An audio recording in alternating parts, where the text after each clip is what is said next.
autoestima da igreja. Meu Deus, vocês não fazem ideia de como essa palavra tem mexido comigo nas últimas semanas. Autoestima da igreja. Tempos atrás, nós trouxemos uma palavra baseado no livro de Números, no capítulo 13, só para refrescar sua memória. Aquele momento em que o povo de Deus chega a Cádiz Barneia e precisavam agora ter a convicção de que as terras que estavam logo adiante, de fato, era a terra prometida. E por isso, Moisés, recebendo uma ordem de Deus, ele separa 12 espias. E eu gosto muito de lembrar que, em muitas traduções, esses 12 espias são chamados de 12 príncipes. 12 príncipes, ou seja, 12 principais. Um principal de cada tribo.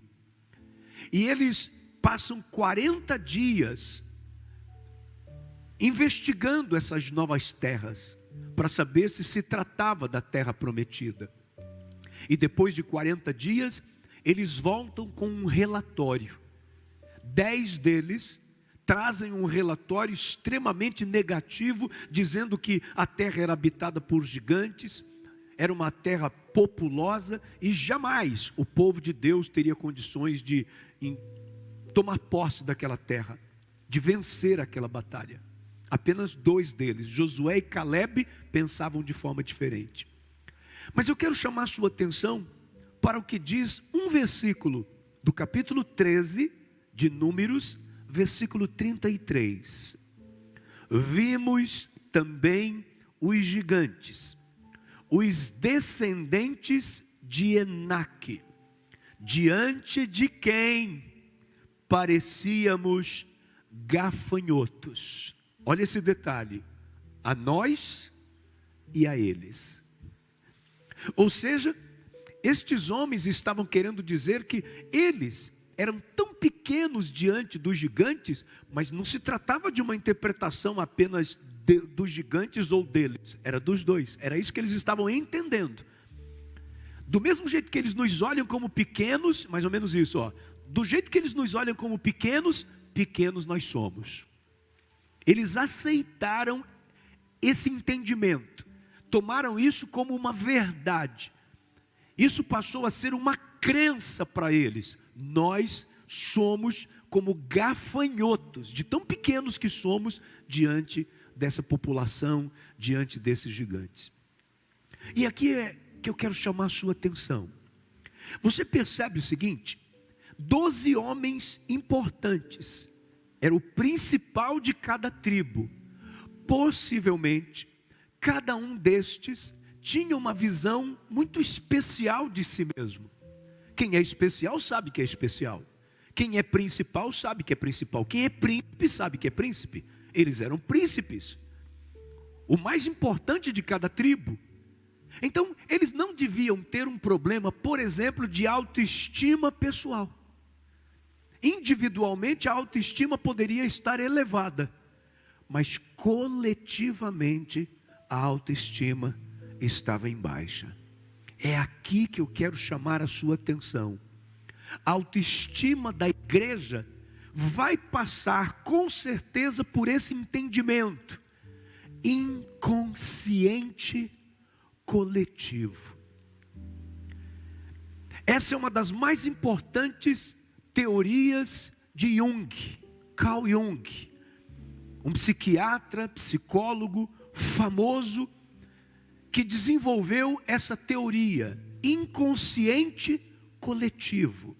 Ele trata a respeito disso de uma forma extraordinária. Não se espante, o assunto não vai para a psicologia, é Bíblia, mas precisamos usar estes adereços para nos ajudar no nosso entendimento.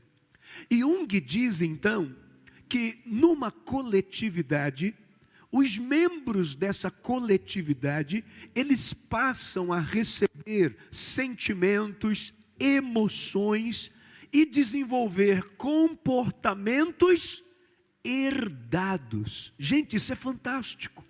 Comportamentos herdados dos nossos ancestrais. Ou seja, uma pessoa individualmente, ela pode até estar em dia emocionalmente, mas essa mesma pessoa, esse mesmo indivíduo, enquanto membro de uma coletividade, ele assume os sentimentos, as emoções, os comportamentos, as reações dessa coletividade. Você consegue me entender? Possivelmente, daqueles 12 espias e dos 10 que estavam trazendo um relatório negativo, poderia, dentre aqueles 10, todos ou a maioria, ter particularmente uma autoestima elevada. Mas quando se juntaram entre os 10, ei, você viu o que eu vi? E você viu o que eu vi? Ei, você viu o tamanho dos gigantes? Ei, você viu que a terra é toda povoada? Esse pensamento tomou conta de todos. E me permita dizer assim, quem era corajoso virou covarde.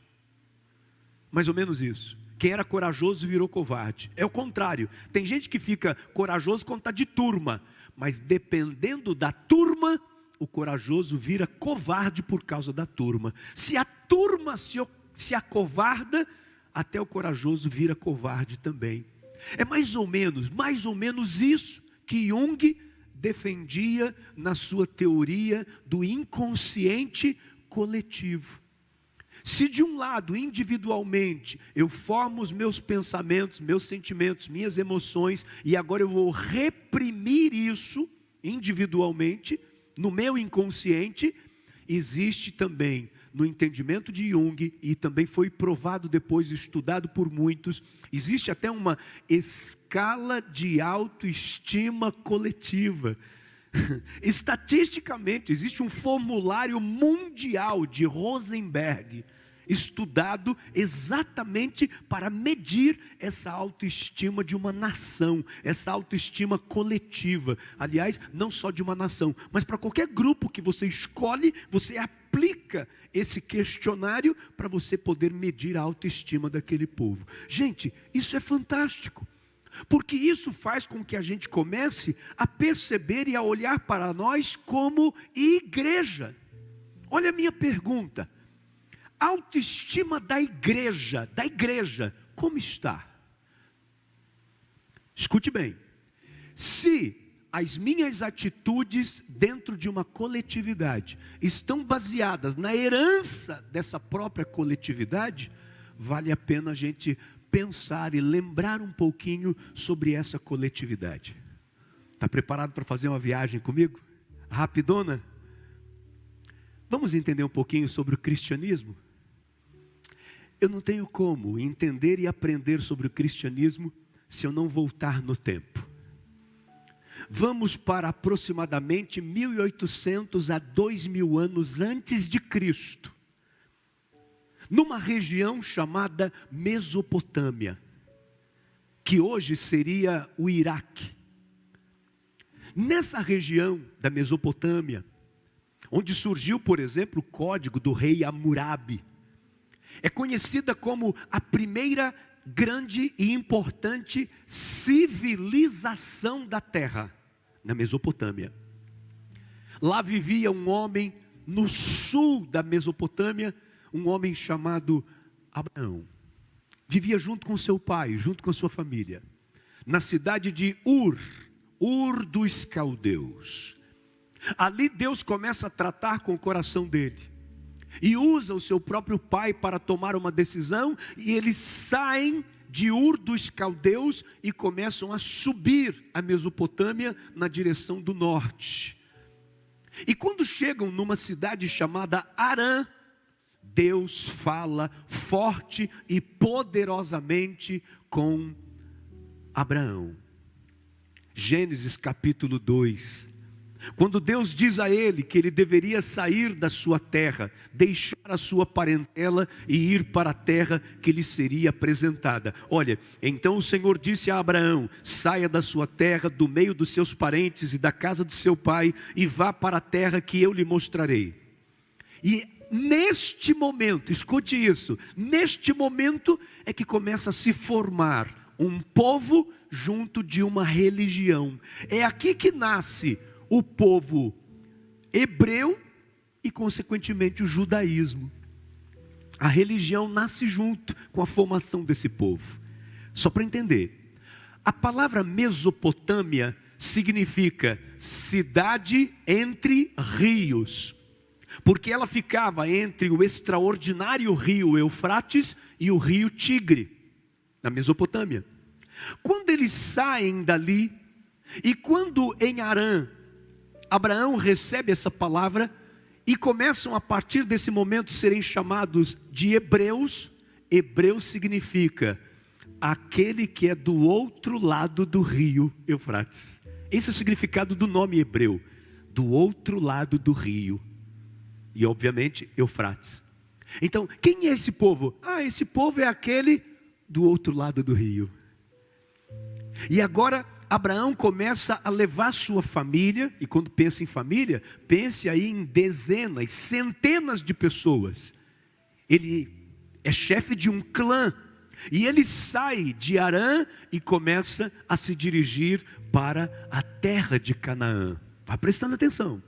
Então aqui você vê um povo semi-nômade.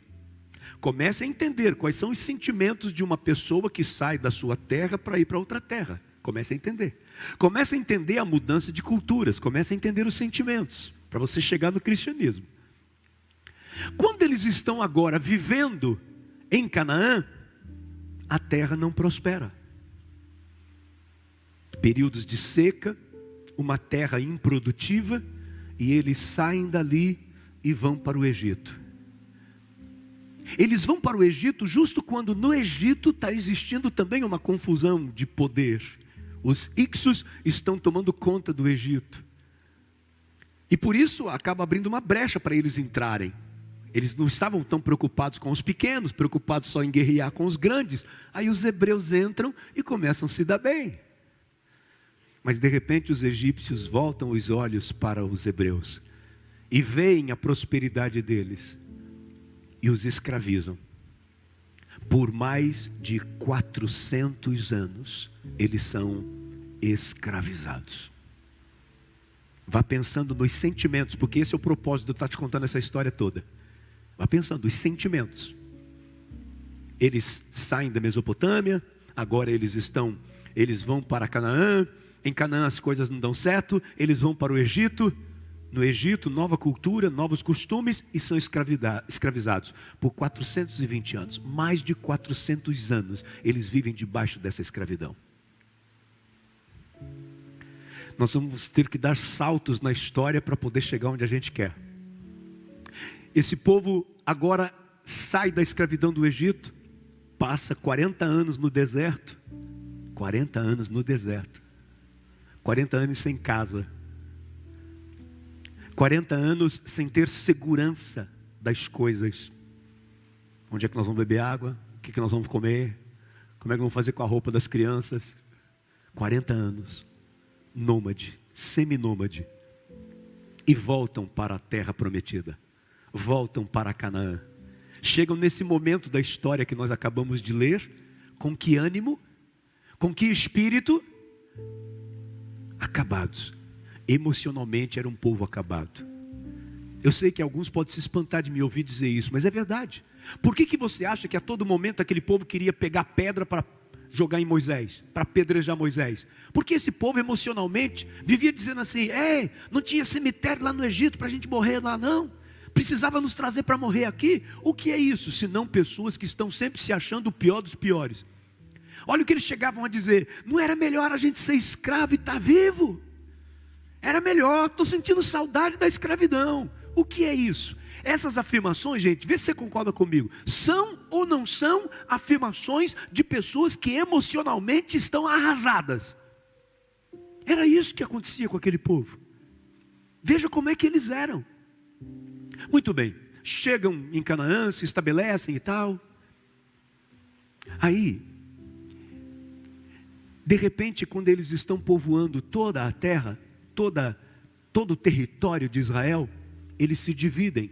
Israel contra Judá, 12 tribos contra 2. Lembra-se disso? Na divisão, eles se enfraquecem. E por volta de 722 antes de Cristo, agora eles são invadidos pela Síria. São destruídos e muitos são levados em cativeiro. Eu diria que esse pode ser considerado o segundo cativeiro do povo hebreu. O primeiro a gente pode considerar o do Egito, que era escravidão. Agora eles estavam vivendo em cativeiro. 135 anos depois, em 586, agora vem Nabucodonosor e invade a outra parte. E agora eles são cativos novamente. E esse é o cativeiro da Babilônia. Eu quero que você vá construindo aí no seu entendimento os sentimentos desse povo. A bagunça interior desse pessoal. Desde lá da Mesopotâmia, desde lá de Ur dos caldeus. Vá pensando. Desde as suas nomenclaturas. Quem são vocês? Hebreus. O que significa hebreu? Aquele do outro lado do rio. Até pelos nomes. Vá vendo qual era o ânimo dessas pessoas. Muito bem. Vamos dar outro pulo na história. 70 anos antes de Cristo, o Império Romano, agora é a vez do Império Romano invadir. Estava tomando conta de tudo, agora vem e toma conta também de Israel. Subjuga o povo de Israel. Em meio a tudo isso, daqui a pouco surge Jesus. No meio dessa confusão política, religiosa, uma igreja que se vendia ao poder do Império Romano, que tentava ter trânsito livre, para continuar sobrevivendo, talvez, pela falta de fé em Deus, tentavam pela habilidade continuar sobrevivendo. Jesus vai de encontro a tudo isso, pregando contra o pecado, pregando a respeito do arrependimento e do reino dos céus, tentando mostrar para aquele povo quem eles eram. Jesus trabalhou demais na autoestima do seu povo, porque sabia que eles estavam com a autoestima em baixa. Jesus, como nós sabemos, ele é crucificado, morto, ressuscita ao terceiro dia, sobe aos céus. Mas vamos voltar para o cristianismo.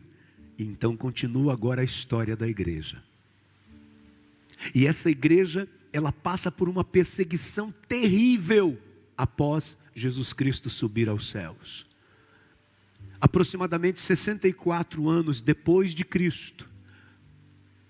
Lembra da história? Quando Roma é incendiada, quem são apontados como os culpados disso? Os cristãos. E começam a ser mortos absurdamente. Paulo possivelmente tenha sido morto exatamente por conta disso. Por terem entendido que ele era o chefe desta rebelião que tocou fogo em Roma. Uma cidade com mais de 1 milhão de habitantes na época. Destruíram tudo. E achavam que eram os cristãos. Perseguição, perseguição, perseguição, perseguição. Pense numa igreja perseguida, pense num povo perseguido. Gente sendo jogado para ser comido pelos leões. Em 313 depois de Cristo, Constantino, o imperador romano, se converte. E agora os cultos começam a se tornar livres. Em 380, Teodósio I, ele agora proclama o catolicismo, o cristianismo, como religião oficial do Império Romano.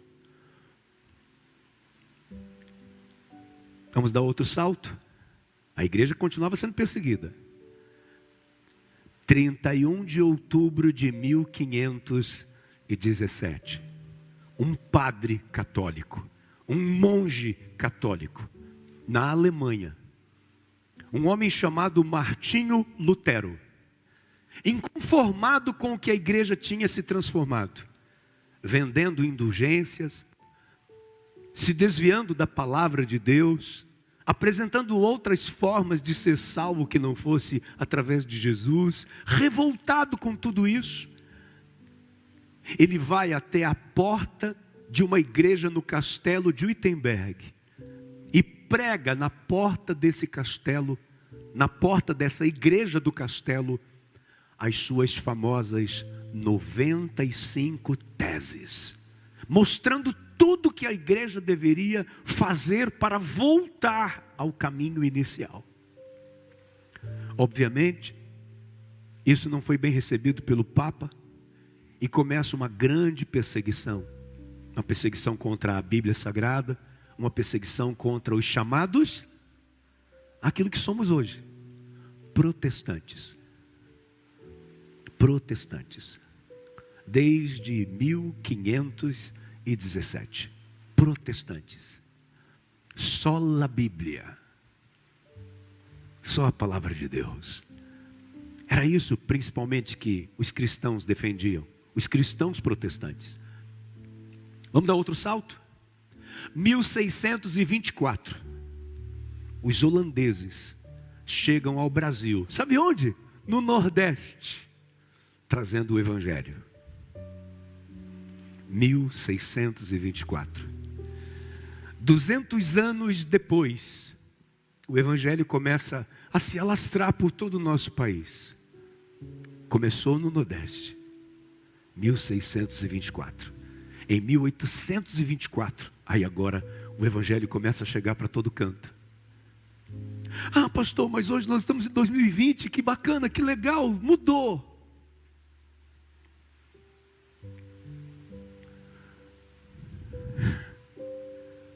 Continuamos sendo perseguidos. Continuamos sendo perseguidos, continuamos sendo o povinho olhado de lado. Do mesmo jeito que os hebreus, apelidados, chamados de hebreus, significava, quem são eles? Aqueles do outro lado do rio. Quem são eles? Aqueles escravizados no Egito. Quem são eles? Aqueles que ficaram 40 anos peregrinando no deserto. Quem são eles? Aqueles que foram levados cativos pelos assírios. Quem são eles? Os cativos dos babilônios. Quem são eles? Os que foram subjugados pelo Império Romano. Quem são eles? Os que os romanos colocaram no Coliseu para serem comidos pelos leões. São estes os protestantes. Estes somos nós, até hoje. Então sabe como que é a nossa autoestima? Herdada dessa história. E hoje você vê o povo de Deus sempre abaixando a cabeça. Existe uma diferença absurda entre servo e subserviência. Servo, como diz o nome, é aquele que propõe ajuda, é aquele que serve, é aquele que coopera. Subserviente é aquele que serve em condição humilhante.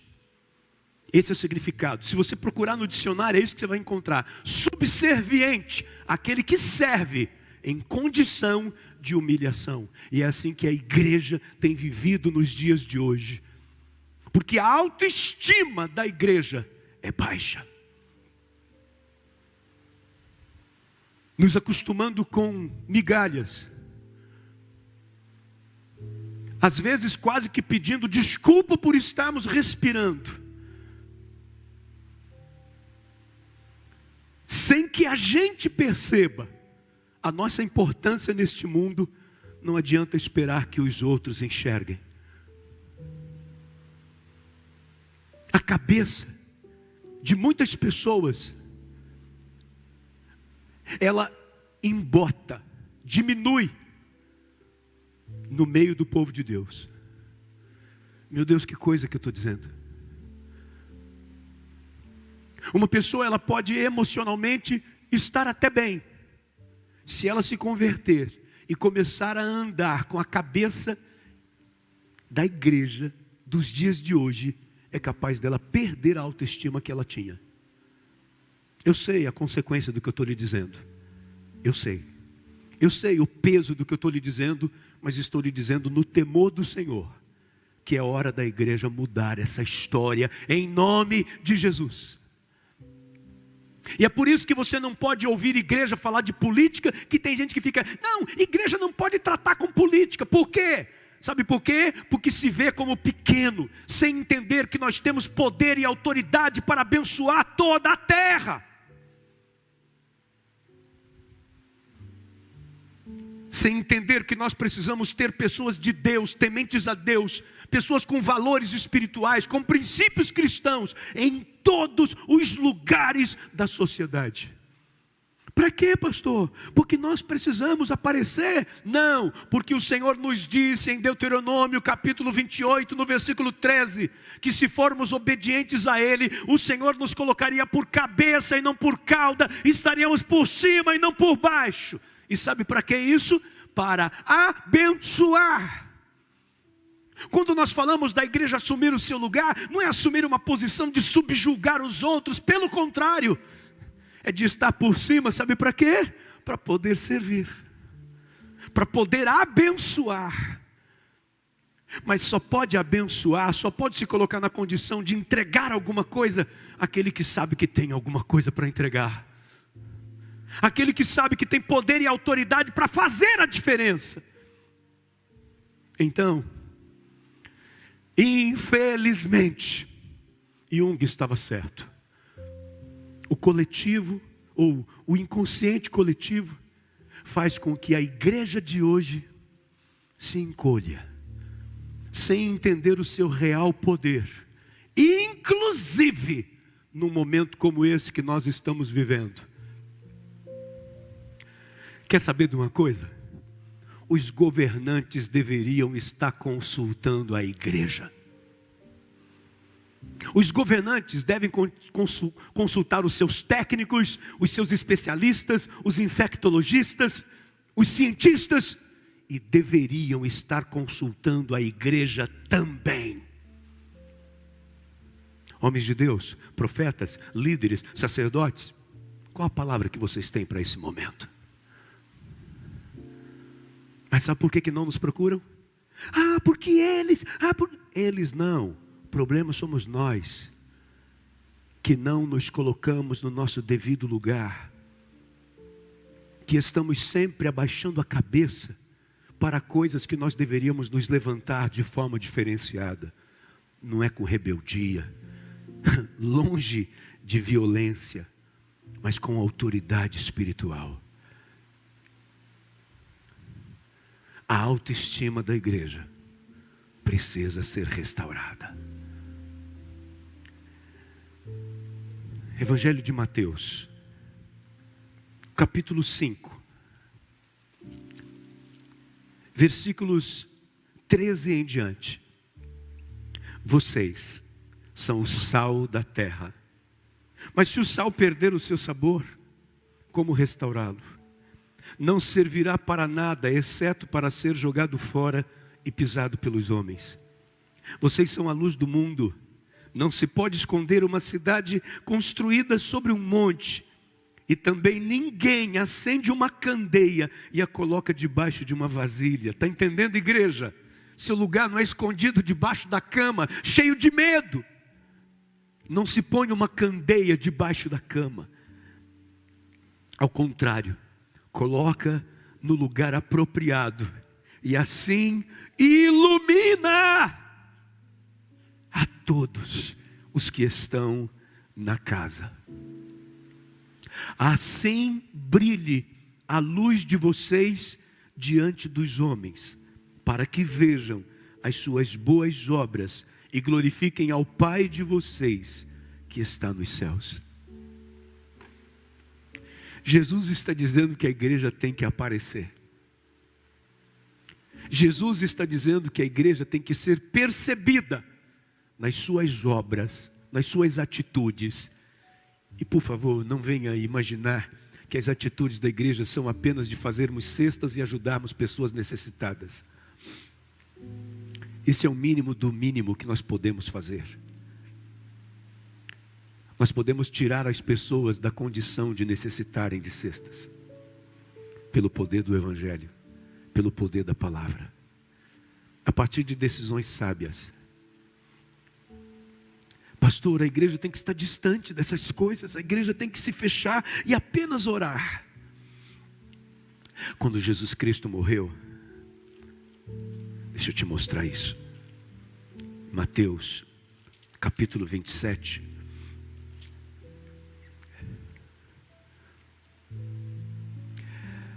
E a Bíblia nos diz sobre um momento muito interessante, versículo 57 em diante. Mateus 27, 57 em diante. Ao cair da tarde, isso depois que Jesus estava morto. Ao cair da tarde, chegou um homem rico de Arimateia, chamado José, que se tornara discípulo de Jesus. Dirigindo-se a Pilatos, governador, pediu o corpo de Jesus, e Pilatos ordenou que lhe fosse entregue. Quem é o homem que chega do nada e vai direto? Eu quero falar com o governador. Ah, quem é? É José de Arimateia. Manda entrar. Quem é? É alguém que tem autoridade. Nós precisamos ter essas autoridades no meio do corpo de Cristo. Como disse aqui, ó. Dirigindo-se a Pilatos. Quem? Um homem que se tornara discípulo de Jesus. A igreja precisa estar entre os empresários para ajudar os empresários a saírem da crise que estão vivendo e que ainda vamos entrar. A igreja precisa estar nas universidades, porque eu quero ver quem é que vai estudar história retirando qualquer coisa que eu tenha falado aqui, porque o que eu falei é história, e se quiserem aprender a história dos hebreus, vão precisar vir para a Bíblia Sagrada. Se quiserem entender a história da primeira civilização do mundo, vão ter que passar pela Bíblia Sagrada. Então nas universidades nós devemos ter pessoas que têm valores cristãos, e não marxistas, e não comunistas, prontos para destruir a religião e a fé das pessoas. Mas para isso a igreja precisa ter coragem de falar isso, e de fazer isso, e de apanhar, porque isso que eu estou falando hoje vai me custar um punhado de surra pela internet. Pode bater, venha, até porque eu não estou sozinho. Mas a igreja precisa assumir o seu papel e o seu lugar. Na sexta-feira da paixão, dia 10 de abril, passado agora, eu disse: de que lado você está? Foi o tema da minha pregação. Precisamos ter lado, precisamos saber de que lado nós estamos e quem somos nós. Se somos cristãos, estamos relacionados com toda essa história que eu acabei de te contar, que começou 2000 anos antes de Cristo. O cristianismo não nasceu em Roma, o cristianismo não nasceu em Atos dos Apóstolos. O cristianismo nasceu no começo dessa história, lá em Ur dos Caldeus, em Harã, em Canaã, no Egito, no deserto todo, no cativeiro da Síria, no cativeiro da Babilônia. Oh Deus, que o Senhor abra os nossos olhos e nos faça entender quem nós somos. Sal da terra, aquele que dá sabor, aquele que traz tempero, aquele que faz conservar, mas aquele que quando cai na ferida, também faz arder. A igreja é o sal da terra. E olha, o que nós vamos fazer? Nós estamos perdidos. Para que lado que o mundo vai? Nós somos, diz a palavra, a luz do mundo. A luz do mundo, porque temos Jesus. E aquele que segue Jesus jamais andará em trevas. Igreja do Senhor Jesus Cristo deste século. Igreja do Senhor Jesus Cristo em 2020. Igreja do Senhor Jesus Cristo em todo o mundo. Levanta o teu rosto, apluma o teu peito, firme os teus pés, porque o Senhor quer te colocar num novo tempo. Um tempo para trazer palavra de salvação, palavra de arrependimento, um tempo de prosperidade que vai vir através de todo aquele que se render diante do dono de todas as plantações, o dono de todas as empresas, o dono de todo o universo. Quem se render diante dele, este estará vivendo uma vida de vitória. Você é a igreja? Você é corpo de Cristo?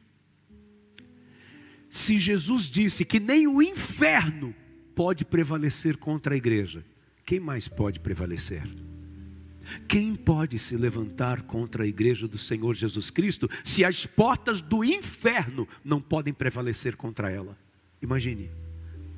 Então, por favor, se arrume, levanta o teu rosto, estufe o teu peito, e pela fé em Cristo Jesus, não entre no mundo dos murmuradores, dos escarnecedores. Não entre no mundo dos cabeça embotada, da mente que se fecha para enxergar o que está acontecendo à nossa volta. Em nome de Jesus, responda a esse momento como igreja que você é.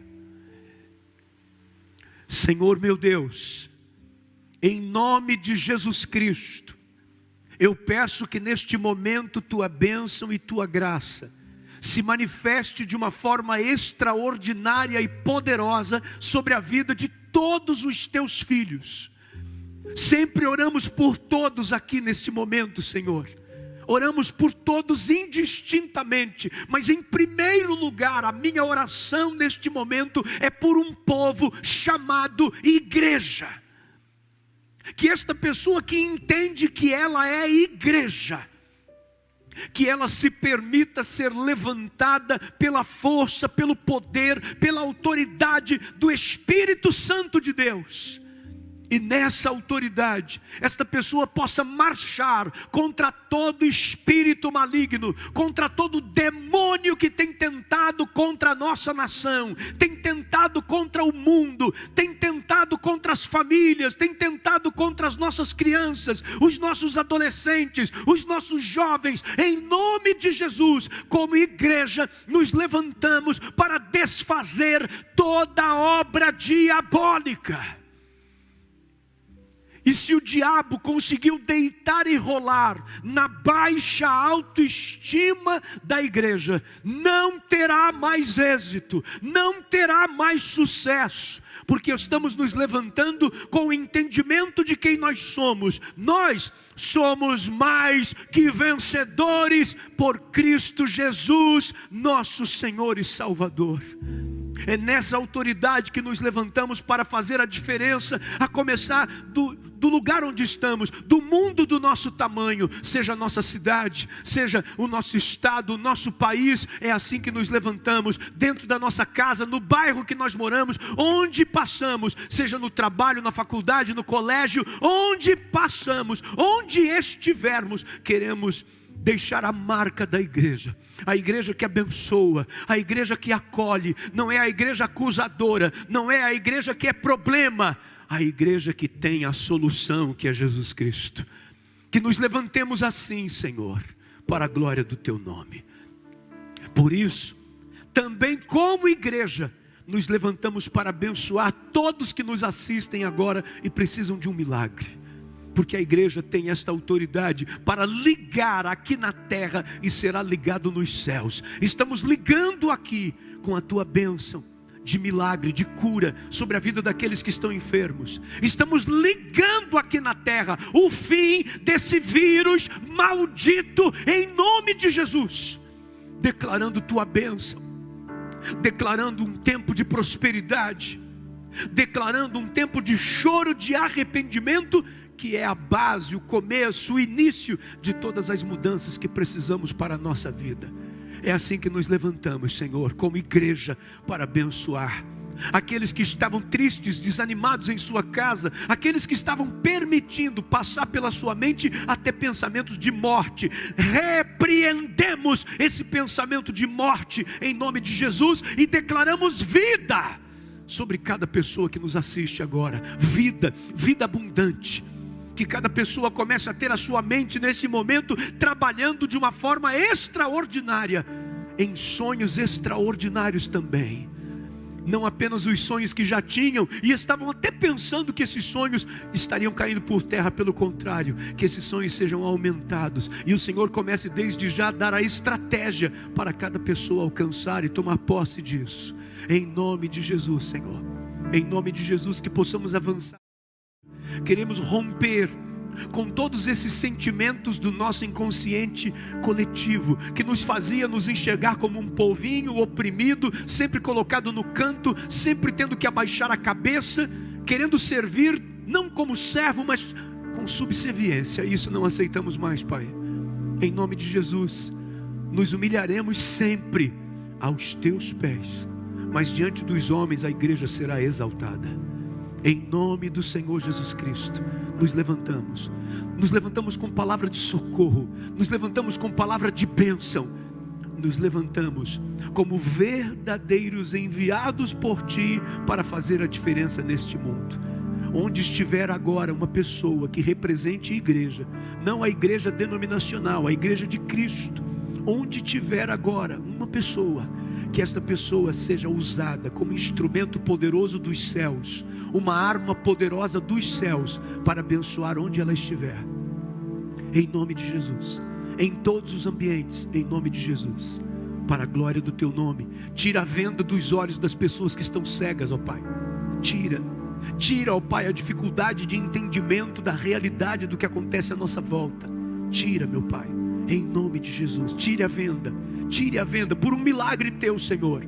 Faça cair por terra todo entendimento errado que as pessoas tiveram até hoje, do momento que nós estamos vivendo, em nome de Jesus, para a glória do Teu nome, para a glória do Teu nome. Enche a nossa vida com a Tua glória, enche a casa dessa pessoa com a Tua presença, enche, Senhor, na sala desta casa, no quarto onde esta pessoa me assiste agora, ela sozinha ou com toda a sua família, em nome de Jesus, enche esta casa com a Tua glória, enche esta casa com o Teu poder, enche esta casa com a Tua unção, Senhor, trazendo cura, trazendo libertação, trazendo prosperidade, trazendo alegria, trazendo felicidade, em nome de Jesus. Restaure famílias, em nome de Jesus. Abençoa, Senhor, em nome de Jesus. Prospera, em nome de Jesus. Faz com que os Teus filhos Te sintam, Te percebam, Te recebam, em nome de Jesus, em nome de Jesus, em nome de Jesus. Exaltamos o Teu nome, bendizemos o Teu nome, adoramos o Teu nome, Senhor. Através de mim, aleluia, Jesus, glória a Deus, clareia, glória a Deus, louvado seja o Teu nome, através de mim, exaltado seja Jesus, o Teu nome, Senhor. Poderoso é o Teu nome, Senhor. A Tua unção está neste lugar, Senhor. A Tua unção está na casa dessa pessoa, Senhor. Glória a Deus, glória a Deus, glória a Deus, glória a Jesus. Eu carrego a luz, glória a Deus, de Deus, glória a Deus, através glória a de Deus. mim, Jesus, Louvado seja o Teu nome, clareia, através de Ti, através de Ti, Jesus, clareia, através de Ti, Jesus, clareia, vá brilhar a Tua luz, para sempre seja exaltado o essa Teu nome. luz que é Jesus, através de Ti, Glória a Deus, Jesus, glória a Deus. Clareia. Onde você estiver agora, fica em pé, levanta suas mãos e cante assim, ó. Através de mim, Jesus, clareia. Que Deus faça de você um instrumento de Através bênção. de mim, Que o Senhor te use de maneira poderosa. Jesus, Glória a Deus. clareia. Vou brilhar a minha luz. Eu carrego Glória a Deus. de Glória a Deus. através de mim. Glória a Deus. Jesus clareia. Senhor, que o coração dos teus filhos esteja pronto para continuar recebendo de ti coisas que se iniciaram nessa manhã.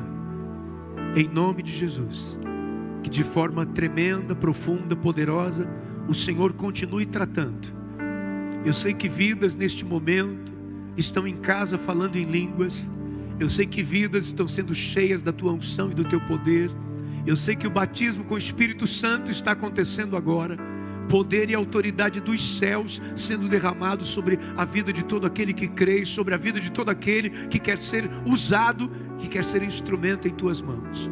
Confirme a tua bênção, em nome de Jesus, para a glória do teu nome, para a glória do teu nome.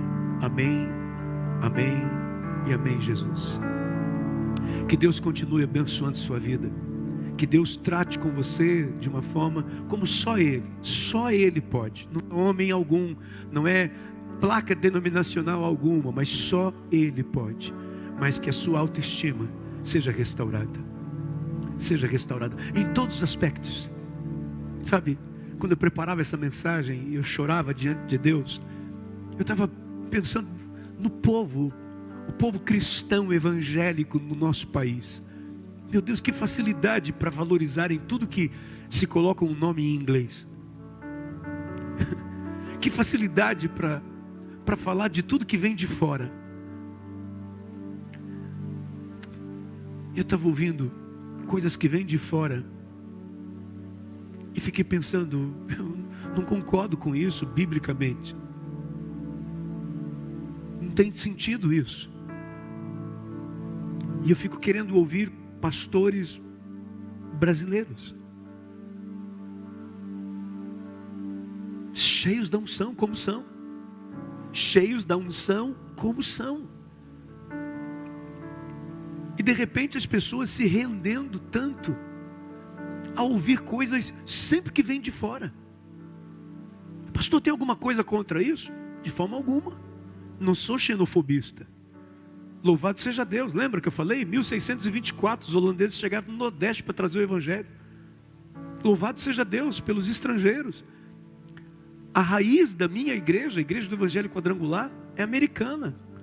Começou em 1922 nos Estados Unidos, por uma mulher que foi considerada a mulher do século, a Aimee Semple McPherson. Personalidade do século. Nada contra. Mas espera aí. Será que isso também não passa pela questão da autoestima? Da gente não olhar para nós aqui no Brasil e percebermos que nós somos uma igreja cristã evangélica que faz a diferença no mundo? Mas sempre uma tendência de valorizar tudo que é de fora. Às vezes nas próprias denominações, os crentes estão sempre prontos para ouvir qualquer outro pastor que vem de fora. E o seu? Que ora por você, jejua por você, fala o teu nome na oração dele. Você percebe? Isso é uma questão de autoestima. Quando a pessoa está com a autoestima baixa, ela começa sempre a tentar se agarrar em coisas que estão distantes dela, deixando de valorizar o que está bem por perto. Ei, a igreja evangélica brasileira é poderosa. É poderosa. Os pregadores brasileiros são extraordinários. O louvor da igreja brasileira é extraordinário. E ainda somos ecléticos. Não somos obrigados a ouvir uma música só durante 10 horas seguidas. Sempre a mesma coisa. Por favor, abra o teu coração. A gente só pode valorizar o que vem de fora quando a gente começar a valorizar o que a gente tem aqui dentro. A gente só começa a entender a bênção do que tem lá fora quando a gente começar a entender a bênção do que tem aqui dentro. Eu digo uma coisa há muitos anos no meu ministério: só pode ser interdenominacional quem primeiro é denominacional. Valorize a sua denominação, então você vai valorizar as outras denominações. Quem valoriza tudo não valoriza nada. É igual pedido de perdão para Deus. Senhor, perdoa todos os meus pecados. E não tem nome não? Dá nome para o pecado e o Senhor te perdoa. É a mesma coisa. Tudo que você coloca no genérico demais, acaba perdendo valor, acaba perdendo essência. Valorize a sua igreja, valorize o seu pastor, valorize a sua cidade, valorize o seu estado, valorize o seu país. E então as coisas vão crescendo. Aí você vai valorizar o mundo que você vive. É assim, as coisas vão crescendo. Mas as coisas crescem, sabe, é do pequeno para o grande. E não você sempre olhar tudo que é distante de você como grande e você pequeno. Pastor, tem fundamento isso? Não sei. O que você acha desse versículo? Vimos também os gigantes e descendentes de Enaque, diante de quem parecíamos gafanhotos, e nós a eles. E aí? Tem sentido o que eu estou te dizendo ou não? O povo de Deus, lá no comecinho, já se via como gafanhoto. Você vai continuar se vendo sempre como gafanhoto? E tudo que vem de fora é sempre mais extraordinário do que o que tem aqui dentro?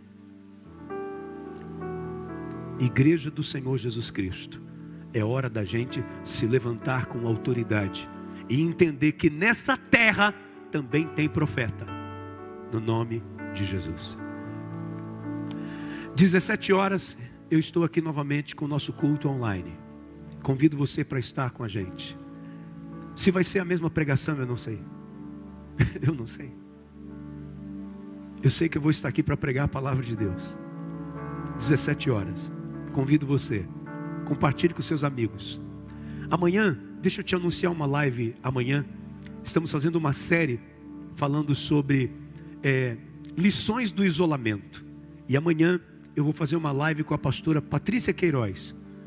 Uma pastora que eu conheci menina, era uma criança. Literalmente criança. Para provar que o tempo está passando para a gente. Ainda bem que passa para todo mundo. Ela é filha de um grande amigo meu, pastor Paulo Queiroz. Ela é radialista, uma pessoa da comunicação. Fala muito com famílias. E amanhã eu vou fazer uma live com ela às 21 horas. Convido você a participar. Tenho certeza que vai ser bênção para a sua vida, em nome de Jesus. Continue passando aí pela nossa rede social, tanto da igreja como minha também, para você continuar informado sobre tudo aquilo que está acontecendo na sua igreja, sobre tudo que Deus tem preparado e reservado para a sua vida e para o seu coração. Deixando as coisas sempre no lugar certo. Valorizemos tudo que vem de Deus, mas não deixemos de valorizar nada que vem de Deus. Você consegue entender isso? Valorize tudo que vem de Deus e não deixe de valorizar nada que vem de Deus. Amém. Senhor, te louvo e te agradeço por tudo que tem feito, pela forma como tem tratado conosco. Enche o nosso coração, enche a nossa vida de mais vida. Abençoe-nos de forma extraordinária e de forma poderosa, como só o Senhor sabe e pode fazer. Abençoa o teu povo, abençoa a tua igreja. Que nos levantemos, Senhor, com autoestima elevada, porque é isso que o Senhor quer de nós. O Senhor mesmo diz: diga ao fraco, eu sou forte. O Senhor não trabalhou com Gideão enquanto ele se considerava um nada. O Senhor primeiro restaurou sua autoestima, para então usá-lo como vencedor sobre os midianitas. Que seja assim conosco, que neste momento o teu Espírito Santo esteja trabalhando na alma, nos sentimentos, nas emoções de cada um dos teus filhos, preparando-os para ser mais que vencedores. Que a graça do nosso Senhor e Salvador Jesus Cristo, o grande amor de Deus, a consolação e a comunhão do divino e eterno Espírito Santo esteja e permaneça em cada coração, desde agora e para sempre. Amém e amém, Jesus. Amém. Através de mim, Jesus clareia. Através de mim, Jesus clareia. Vou brilhar a minha luz, eu carrego a luz através de mim, Jesus, clareia através de ti, através de ti, Jesus, clareia através de ti, Jesus, clareia, faz brilhar a tua luz, essa luz que é Jesus, através de ti, Jesus, clareia, vai brilhar a tua luz, querido, vai brilhar a tua luz, essa luz que é Jesus, através de ti, Jesus, clareia.